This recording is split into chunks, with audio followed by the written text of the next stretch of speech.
Within the last hour, Britain has been hit with the kind of headline that stops you in your tracks. A major UK deportation plan, involving up to 589,900 people, has been blocked. One decision, one announcement, and suddenly the entire debate about borders law and who really runs this country is back on the table. On one side, you have those saying this plan was the bare minimum, finally a government drawing a line, finally enforcing its own rules. On the other, people warning that what was being proposed went too far, too fast, and risked trampling over basic rights and human dignity. And standing in the middle of this storm, facing questions from every angle, is Keir Starmer and his government.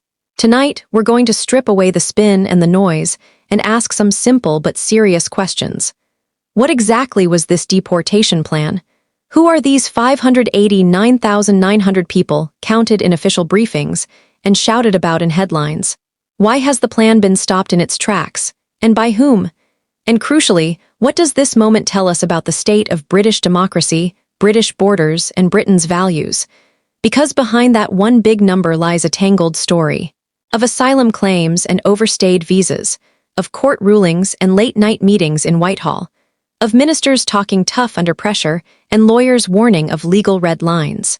It is a story of a system that has been creaking for years, and a political class that keeps promising control without ever quite delivering it. This isn't just another Westminster soap opera. It cuts to the heart of how the state uses its power, who it chooses to detain, who it chooses to remove, and who it quietly leaves in limbo. It has real consequences for families in terraced houses and tower blocks, for communities along the South Coast, for taxpayers staring at hotel bills, and for people who arrived here with nothing but a bag and a story. So in this video, we're going to walk through it step by step. No shouting, no slogans, just a clear look at the plan, the people, the block, and the fallout. By the end, you can decide for yourself whether this was a necessary legal check on government power, a dangerous act of judicial overreach, or proof that Starmer's red lines on borders were never really lines at all at its core. The deportation plan was presented as a clean-up operation. Ministers briefed that it was about finally dealing with a vast backlog of people in the UK without secure immigration status. The 589,900 figure that has now become a political grenade. The message was simple. For too long, the system has said no on paper but maybe in practice. This plan, they claimed, would change that. In plain terms, it aimed to accelerate removals for several broad groups. First, people who had applied for asylum and been refused, sometimes years ago, but never actually left the country. Second, those who had entered legally on student visas, work permits, or visitor visas, and simply stayed on when their time was up. Third, individuals flagged by enforcement teams as having no right to remain but who, for legal, logistical, or political reasons, had never been removed. To make that happen, the government proposed a mix of measures. More detention capacity, faster decision-making, tighter rules on appeals, and, crucially, agreements with other countries to accept people back in larger numbers, sometimes backed by aid or trade incentives. In some versions of the plan, there were also whispers of offshoring, sending people to third countries while their cases were processed, echoing the Rwanda scheme that had already sparked fierce controversy. The goals on paper ticked several boxes: reduce the backlog, which has clogged up the Home Office for years, send a deterrent signal to those considering dangerous channel crossings or trusting people smugglers, cut the spiraling bill for hotel accommodation, legal support, and enforcement operations, restore what ministers called confidence in the border. But the moment the details began to emerge, so did the fault lines.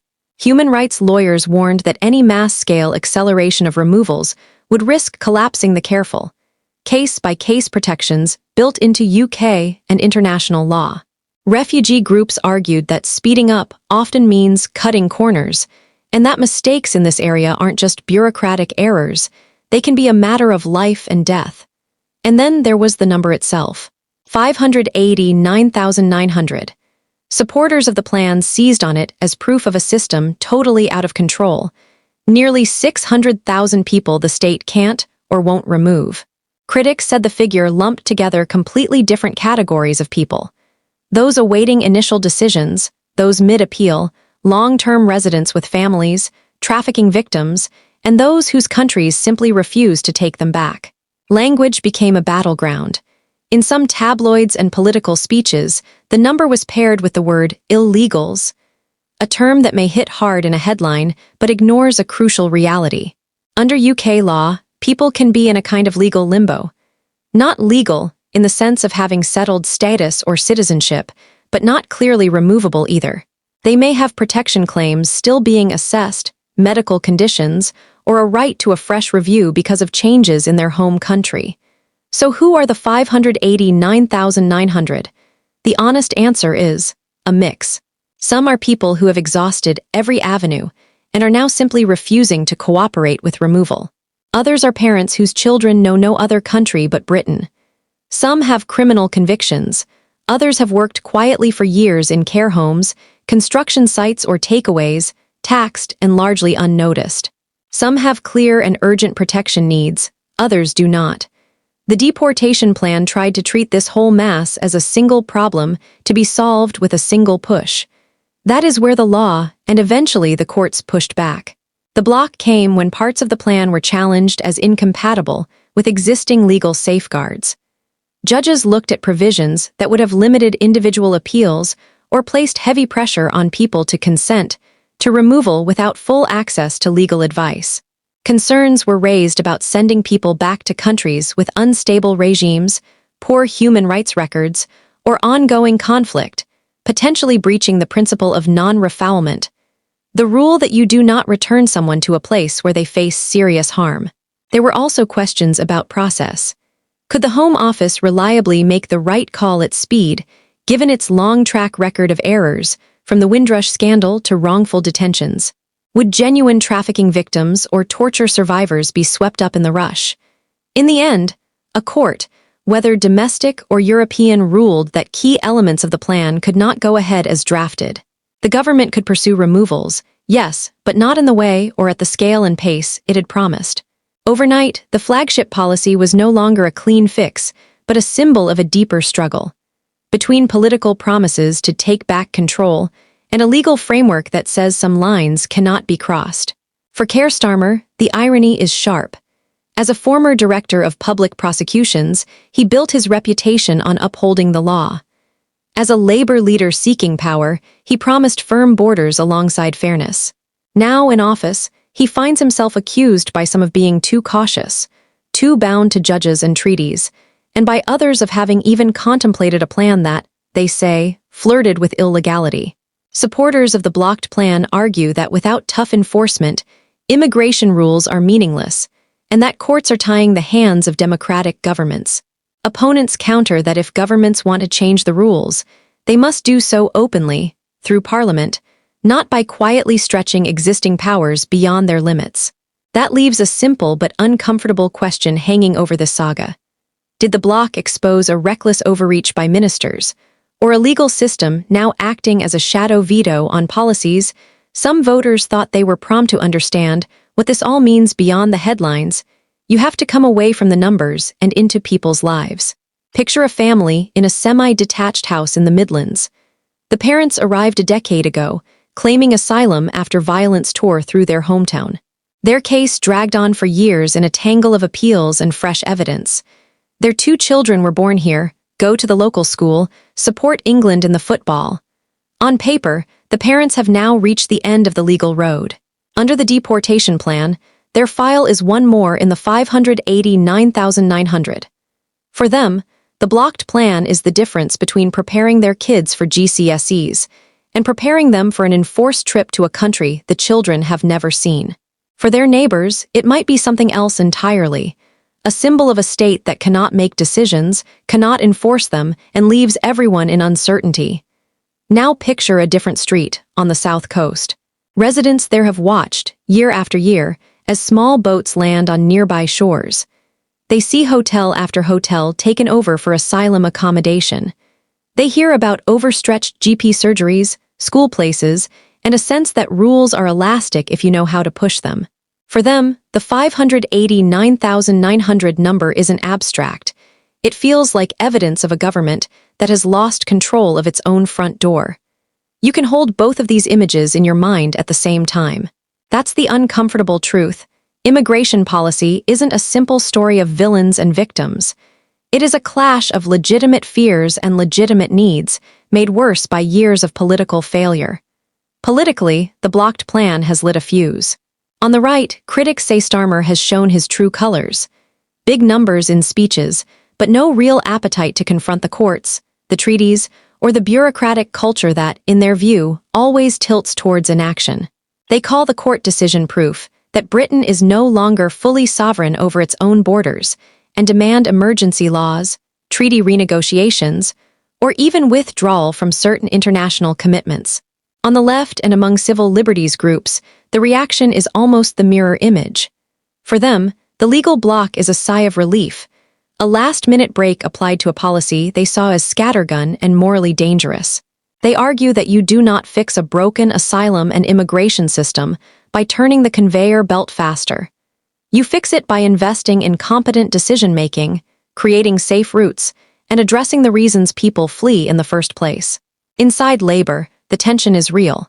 Some MPs from seats under heavy electoral pressure want bolder, clearer action on enforcement and worry that the party will be painted as weak. Others warn that chasing the toughest possible line leads inevitably back to scandals like Windrush, where British citizens were wrongly caught up in hostile environment policies. Starmer has to navigate between these poles while still looking like a leader in control, not a passenger on a runaway train. The phrase, red line, hangs over all of this. For some voters, the line is simple. A government that cannot enforce its own immigration decisions has crossed it.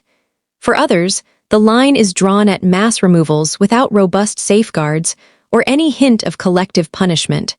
The blocked plan sits right on that fault line, which is why it has provoked such a fierce reaction. So where does Britain go from here? In the short term, the government has choices. It can go back to the drawing board, narrow the plan, and try to design a removals policy that passes legal muster more targeted, more clearly individualized, with stronger casework and better evidence. It can test the limits through appeals, hoping higher courts take a different view. Or it can seek new primary legislation, rewriting the rules in Parliament, though even that may run up against international obligations the UK has signed. Each path carries costs. Tougher laws might satisfy some frustrated voters, but spark more court battles and international criticism. A softer, more cautious approach might avoid legal crises, but feed the narrative that nothing ever changes. Doing nothing is hardly an option. The backlog still exists, the hotels are still full, and the boats, for now, are still crossing. For viewers, one temptation is to retreat into whichever comforting story fits their prior beliefs. Either heartless government stopped by heroic judges, or sensible border plan killed by out-of-touch lawyers. The reality, as this case shows, is harder and messier. Governments of all colors have promised to fix immigration for decades. None have fully squared the circle of control, compassion, and legal constraint. That is why it matters to look past the slogans. When you hear the number 589,900, ask, who exactly is being counted and on what basis? When you hear the word illegals, ask, what stage of the process are they at? When you hear that a plan has been blocked, ask, by which court, under which law, and on what reasoning? None of this means you have to be neutral or that all views are equal. You are entitled to want stricter borders. You are entitled to fear injustice or wrongful deportation. But if this episode shows anything, it is that informed pressure on politicians, on institutions, on the media is more powerful than outrage built on half-truths. Immigration policy is one of the hardest issues any country faces because it forces us to decide, in practice, who we are and who gets to join us. This deportation plan, and its sudden collapse, is not the end of that debate. It is just the latest flare lighting up how deep the fault lines run. In the weeks ahead, there will be new statements, new promises, new headlines. The government may come back with a revised plan. Campaigners will mobilize. Parties will sharpen their lines ahead of the next election. Through it all, one thing will remain true. Whatever side you lean towards, you cannot afford to switch off and let others do the thinking for you. So keep asking questions. Read beyond the headline number. Listen to the stories of the families facing removal, of the communities who feel stretched, of the officials trying to make sense of impossible caseloads. Only then can you judge for yourself whether this blocked plan was a necessary stand for the rule of law, a dangerous break on democratic will, or a symptom of something deeper, a political system that keeps drawing red lines it cannot or will not hold.